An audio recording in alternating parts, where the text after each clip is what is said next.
Hey everybody, it's Nate with Sauce Ain't the Boss here again, and today is day number 286 of quitting alcohol. Today I was thinking about how much guilt I used to have when I was drinking. I just carried around a great amount of guilt every single day. And guilt has a lot of negative consequences on your life, right? It made me less confident. I think when you have a lot of guilt because you're living a life that you shouldn't be living, you're doing something every day that you shouldn't be doing. How can you have confidence in yourself when you're not being the best version of you that you can be, and you know that you're doing something every day that's bringing you down? And guilt's just one of those things that's horrible to feel, right? None of us want to feel guilty. And the only way to get away from guilt is to resolve whatever it is that's causing the guilt.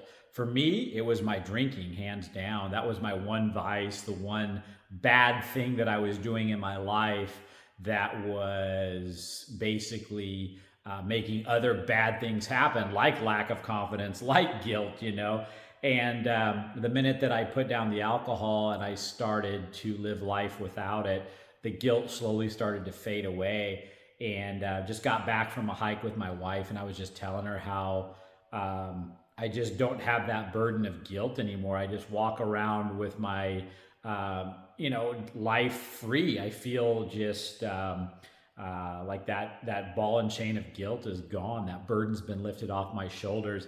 And so if you guys are anything like me, or drinking is one of those things that you were taking too far, like I was, obviously, you might be experiencing some guilt because of it. And that's a good thing. That's there for a reason. I think guilt's one of those things that makes us feel bad about ourselves when we're doing something we shouldn't be doing. If guilt didn't exist and we felt just fine about ourselves for being lazy, for being, bad people, maybe it wouldn't motivate us to finally put down the alcohol, to better ourselves, to, not be a couch potato, to eat healthy, to take care of ourselves. Take a look at that. Ask yourself if you have guilt, and then what's that guilt causing in your life? It's causing you to wake up every day and just feel bad about yourself. It's zapping your confidence levels. It's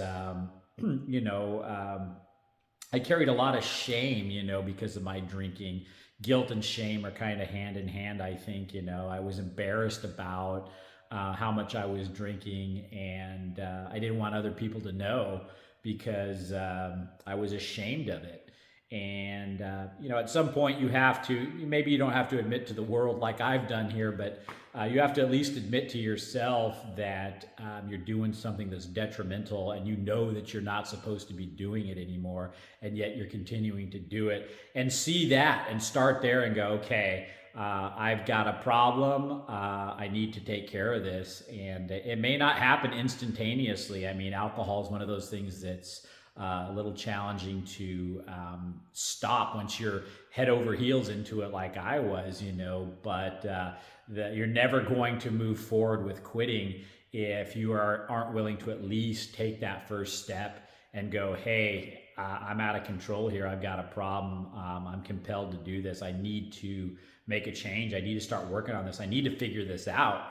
And guilt is one of those motivating factors that can motivate us to make a change when we don't want to feel that guilt anymore, that burden of guilt and insecurity and things that come along with that, right? So I just want to, express to you guys, if you're thinking about drinking, you may also be finding yourself just kind of guilty because not only of the drinking, but the things we say when we are drunk, and the stuff we do, and the amount of money we're spending on it. It's almost like there's a lot of things when you're drinking excessively that to be guilty about. It creates shameful experiences. When we're inebriated, we say things we wouldn't otherwise say and do things we wouldn't otherwise do. And that can create a lot of guilt as well. So if you want to be free from the guilt, put down the alcohol, start working on yourself, and working towards a better life. And all this stuff is a little challenging when you first start out, like anything new in life. The first time you do anything, my son is working on some turning some wine barrels into furniture, and he's doing a particularly tough project right now with one of the barrels, and he's learning as he goes. And it's like I told him that, you know, the first time you do anything, it's challenging and it can be a little bit of a learning curve, and you might screw it up, but that's okay. You're taking the step and the leap in the right direction to start working on this, which other people don't even get that far. They go, screw it, I'm not even going to try, right? So he's learning, he's having to, you know, educate himself on how to use certain tools, on how to make certain cuts and do certain things, and I'm proud of him for it. I mean, that's what it's all about, is to look at these challenges, and rather than throwing in the towel and saying, you know, screw it, I can't do it, it's too hard, I don't want to, and going that instant gratification route, it's going, I want to be better, I want to tackle this, I want to fix this, I want to make it better, right? And moving on with doing that, and taking that leap. So anyway, that's it for today, guys. If you guys are enjoying these videos, please give them a like, subscribe to the channel if you can, and most importantly, remember, sauce ain't the boss. You are. You guys have a great day.